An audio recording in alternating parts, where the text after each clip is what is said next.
HotSpot Outdoors, brought to you by Mills Fleet Farm, proudly serving America's heartland since 1955, and M&M Lawn and Leisure. Work hard, play hard. Hi folks, and welcome to HotSpot Outdoors. I'm Andy Los, and this week we meet up with Paul Brazil to talk about food plots and how beneficial they are come the deer hunting season. But before that, we head out late night catfishing on Pool 2, going after some nice channel catfish and mudcats. With the high water we've had this spring and summer, finding good current seams is crucial to your success. And we show you areas to look for to help you be more successful. Well, we hope you enjoy the show.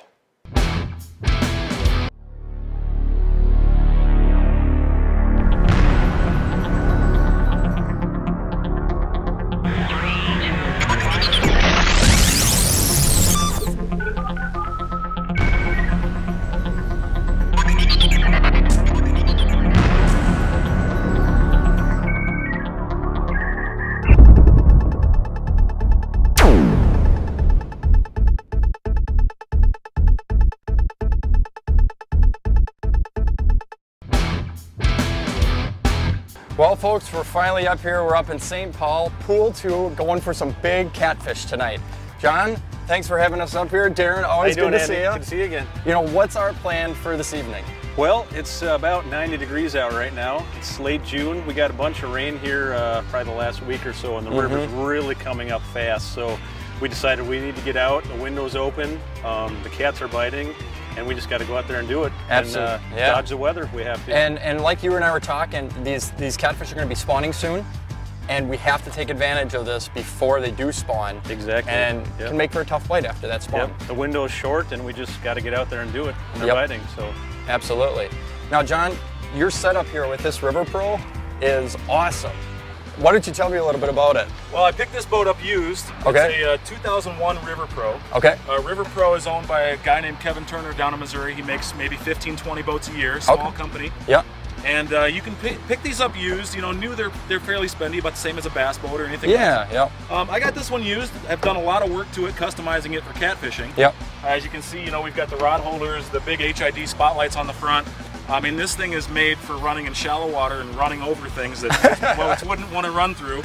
I've hit things hard enough in this boat that would sink a normal fiberglass boat. Really? So, you know, when you're going to be spending a lot of time at night on a river, you know, this is the kind of thing you need. It's got a 1/2-inch plate bottom because I've done some customization to it. Okay. Stock they come 3/16, which is still pretty heavy as it is. That is, yeah. And we've hit rocks, boulders, full-size trees. I've had this entire boat airborne several times. And you know, it's got me out of a lot of really bad situations that could have been bad situations. I bet. I bet. And it's put a lot of really big fish in the boat over the last Hey, that's what I like to hear. So. Well, I'm excited to fish on it, and then, you know, having this jet drive, it's unique, and like you said, we can pretty much go over anything, and it does not matter. Right, exactly. So, all right, should we go? Yeah, with that high water, we're going to make good use of those grab bars tonight, I think, with those trees coming down. Yeah, we'll probably hit a few things going down the river here. That's all right. All right, let's do it. All right, cool.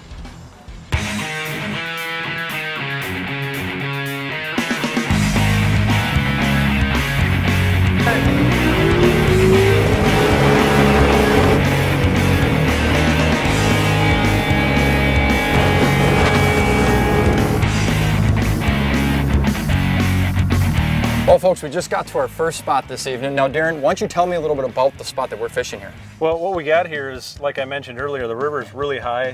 Flood stage is about 14 feet on the St. Paul gauge, and we're at about probably 11.5 right now, so we're really close to flood stage. So what that's doing to the fish is it's pushing up into the shallows, and that's typical of any river species. It'll push everything up into the shallows. So we're kind of tucked into a little seam right here, and you can see the water just flying down. It's just flying right here. We're on a hard rock seam. It's probably 20 feet on the channel side, and it comes up to about probably 2 or 3 feet in the slow water here.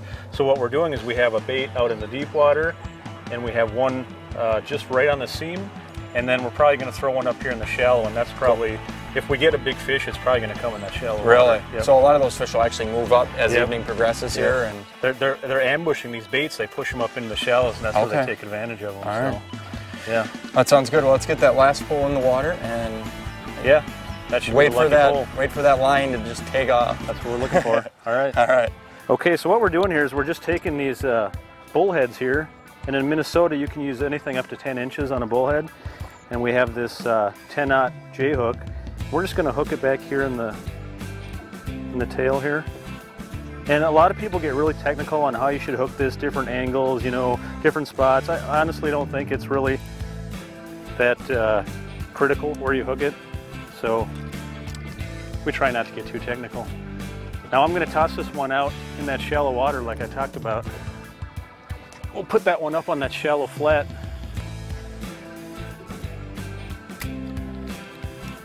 Get that to sit, and then I'll throw this in the rod holder. And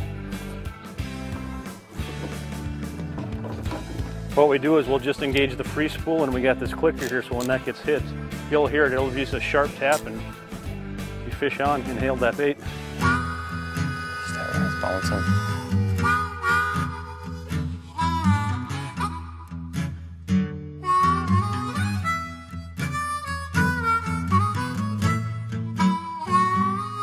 Oh, looks like we got one going there. Oh yeah, there we go. There we go. Oh yeah, fish on. All right. He's coming at the boat. All right, so this is going to be a channel most likely. Okay. We got that on that cut bait. The way you took it, it's probably a channel. You want me to grab the net, or? Looks like a decent channel cat. Yeah, Oh, we'll yeah, probably look want at to net this one. That one came out on that deep seam. All right. That's a nice little channel. Yeah, good start to the evening. Little croaker. Nothing like getting out here and Right. getting something in the boat. So these channel cats are probably they're either in spawn or they might even be post spawn. Okay. This one's looks pretty fat, so I don't know what sequence he's in now, but that's a nice one. Yeah, absolutely. He's talking to us. We got these plastic grippers, and you can see why they work Oh, so yeah, good. These, that's you know, these awesome. fish just pound away at you, All muscle. and they're not coming off. I think these are rated at like 250 pounds or Really? something. Yeah, so it's just and it floats. What you don't want to do is throw it in the water with it on it. I know guys that have done that. There's some fish swimming around with them in there. But yeah, you can just let them go like that. They're gone. Nice. We're on the board. We're on the All right. board. Let's get another one. Have you been to HotSpot Outdoors lately? Here at HotSpot Outdoors, we have more fun at the leading edge. Our website is filled with fishing and hunting information That will blow your mind. with thousands of outdoor users coming to our website each and every day. You can be sure that we have the hunting and fishing information You are looking for Check us out online at .hotspotoutdoors.com. Folks, check out the size of this big river hook by Gamakatsu. Darren, this thing is crazy. Yeah. Are these the kind of hooks you guys are using out here? Yeah, this here's a 10-aught hook. I believe this is a Gamakatsu Big River hook. This one here's got a real heavy wire.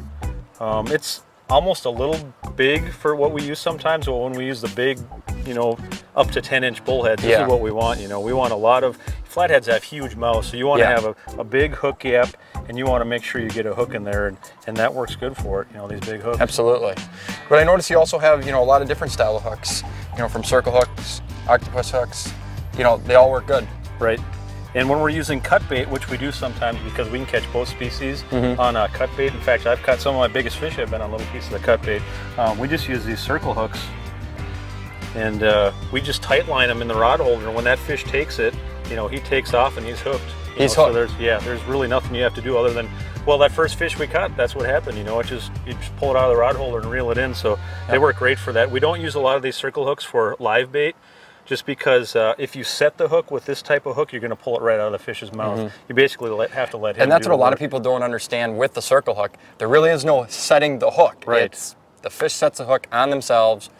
You pick up the rod, you reel it in. Yep, and people get so frustrated. They say, oh, those circle hooks are no good, you can't catch anything. Yep. You got to let the fish do the work, basically. Absolutely.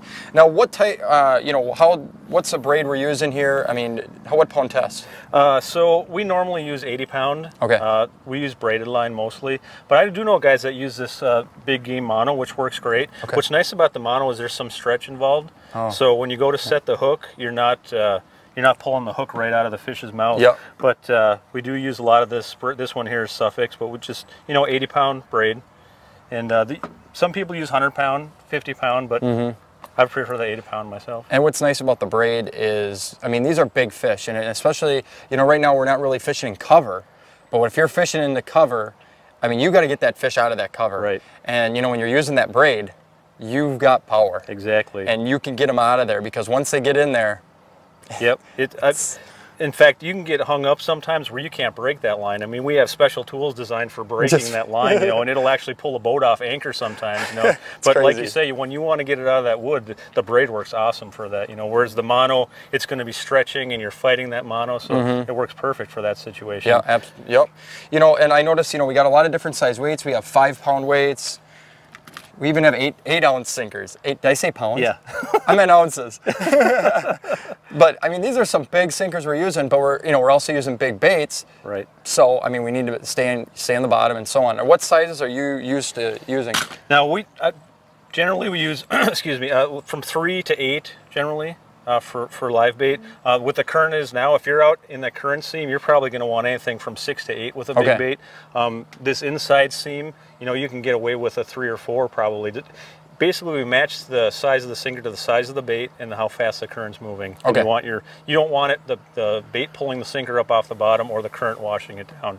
You want your bait to stay put, basically. So we run the gamut. We got all sizes. I mean, we spend time in the spring and we make hundreds of pounds of these sinkers. So nice. You go through a lot of them. Yeah, I can imagine.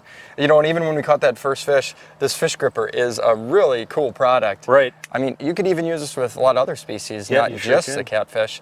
But yeah, gosh, that makes it. It's makes funny, it nice. when I first seen these come out and I seen guys taking pictures with them, I thought, oh, you don't need those silly grips. You know, a real catfisherman holds it with their hands. You know, but we went up to Canada where they have these huge channel catfish. You know, last year, and we were lost without those things because they just tear you up. You know, I can imagine. And they work great for weighing a fish. You can, you know, you put it on their lips and there's a little hole you can put the scale in. It works awesome. Nice. Yeah, so absolutely. It's a must-have, to be honest with you. Yep. That sounds good. Well, hopefully we can get another fish here soon. I mean, we're not doing too bad so far, just getting out here. Right. Had one nice run, and yeah. Yeah, one other thing I'll mention here, just because our guide is using this hook here, he loves these kale hooks. And not a lot of guys use them, but look at the wide gap on this thing. And like I said, John, our guide, he uses them exclusively, and he has no problem using them. It's kind of a cross between a circle and a J. Absolutely. It's got that wide gap, and like I say, he swears by them. So. Yeah, and you know, half the time when you're fishing for any type of species, it's what you feel confident in using is going to help you catch more fish. It's all about confidence. It is. Yep. It is. Yep. You can really get in a rut, and then you're second guessing everything you do. Everything you do. Yep. Yeah, absolutely. All right. Well, let's tear into another one. All right. Sounds good.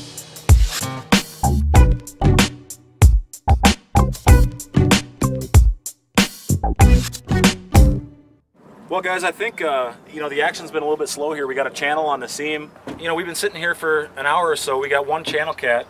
But with the live bait, you know, sometimes during the day, it helps to move spots. So, you know, I think we're going to make the decision to go to try a couple different spots. Okay. So let's pack up and head downriver and try a few other areas. You thinking about that other spot we talked about earlier? Yeah, there's another spot, maybe 4 or 5 miles downriver I really want to fish. That's another hard seam similar to this one. Nice. And I think that's what we're going to focus on today. We're just going to hit maybe a couple of them here during the day and then see where we end up at night, see where the fish are biting.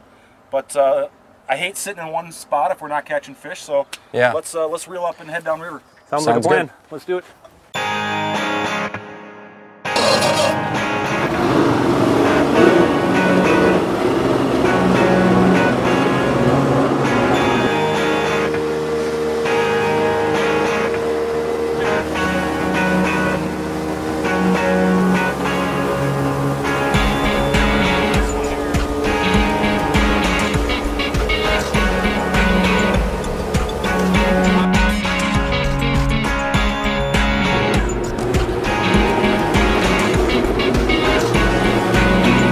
Darren, I feel good about this spot. Is this going to be the good spot? Look at that seam. How can you not fish this? I know. It is. That's what perfect. High water, you know. Yeah, absolutely, folks. You can see the whole line of where it's dead calm on the right here, and on the left, the water is just flying down.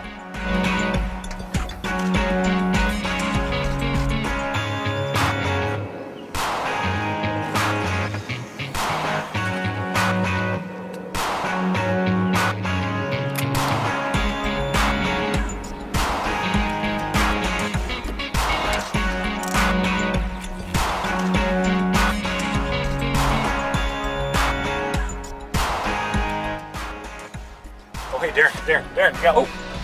All right. Yep. Nice. That's a fish. Nice. That's a fish. Nice. Feels pretty decent. Let's get the net. John, you called that one. I did. Oh, a little the net. flathead. Oh. You want to grab that net? Yeah, I'm gonna grab the net. Well, we should.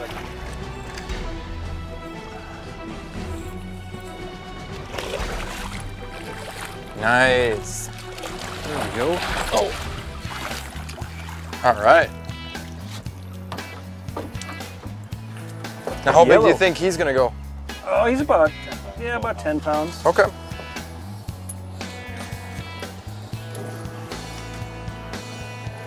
That was on that big bullhead. Yeah. That is awesome. Flood stage flathead right there. Absolutely. It's about 8 o'clock here right now. Sun's starting to go down. Mosquitoes are starting to come out. It's a good start for flathead, you know. A lot of yellow in that one. Yeah, I was just gonna say. Oh. All right, let's let that one go, huh? Nice fish. Good way to start the night, guys. It's good. Yep. Woo! That's awesome. Right. Nice All catch. right. All right, let's get another one. Yeah, buddy.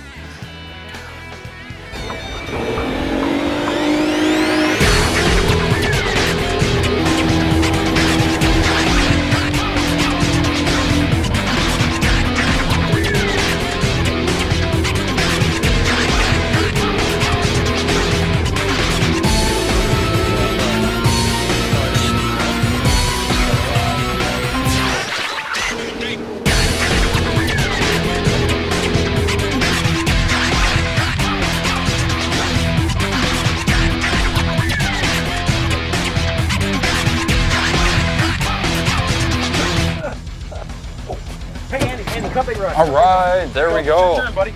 All Take right. that one. Oh, Nice. there's a nice fish. Darren, you want to get the net? Yep. Running at me here. That's what the other one did. Yeah. Go ahead. All right. Just getting ready to call it a night. That's awesome.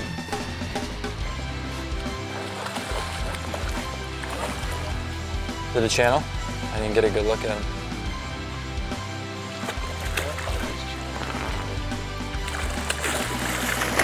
Nice, all right.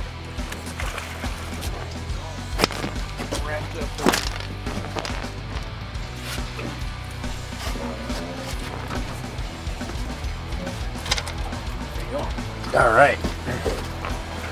Yeah. Nice looking fish. Yeah, not bad at all.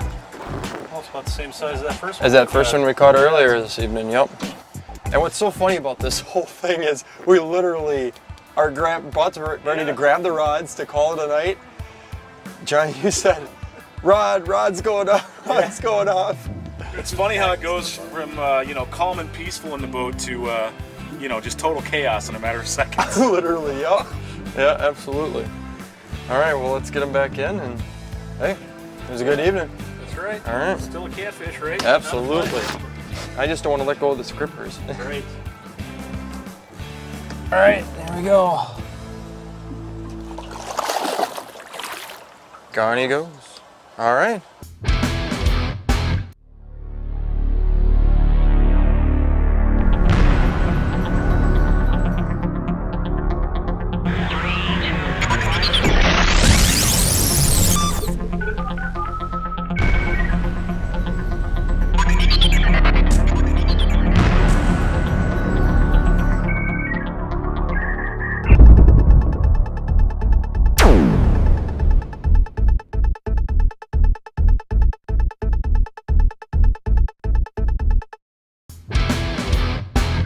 Hi, I'm Paul Brazil with HotSpot Outdoors, and today we're going to talk about food plots and stand placement and some of the spots, why I chose those spots to put food plots. I've got beans on my property, I've got turnips, I've got clover, alfalfa, corn. It's just a regular smorgasbord. And I'm going to try and give you some secrets of how to turn your property into a sanctuary and a hunting paradise. So what I have going on right here is a small plot. I'm really big into small plots. This is a clover patch. I have a stand placed across the way, and what I like to do is be able to shoot the full distance of the small plots. Another unique feature with this plot is I got a couple deep logging trails that come up out of the valley and empty into this plot. I have water. There's a small water hole, so if you got some small equipment and you can get in and put in a water hole, it's key in the early part of the seasons. Another thing I have here is back behind me, there's about 100 yards of timber, and then there's a 40-acre bean field. So that makes this stand placement, I can hunt it in the morning and I can hunt it at night. You get the deer going to the food and coming away. It's easy to get into, one of the most perfect spots. So why don't we go take a look? One of the other things I like to do with the small plots is to move the deer into a certain direction, and one of the key things I'm going to show you right now is a trail to force these deer to come into a certain spot. So let's go take a look at some of the reasons why this is a good place to hunt. What I have here is I have a path, and deer are like humans. They'll take the path of least resistance. So what I've done is I mowed a little trail going in here down to my watering hole off the food plot. Another thing it happens to have is along here in the fall, they're going to have scrapes in this area.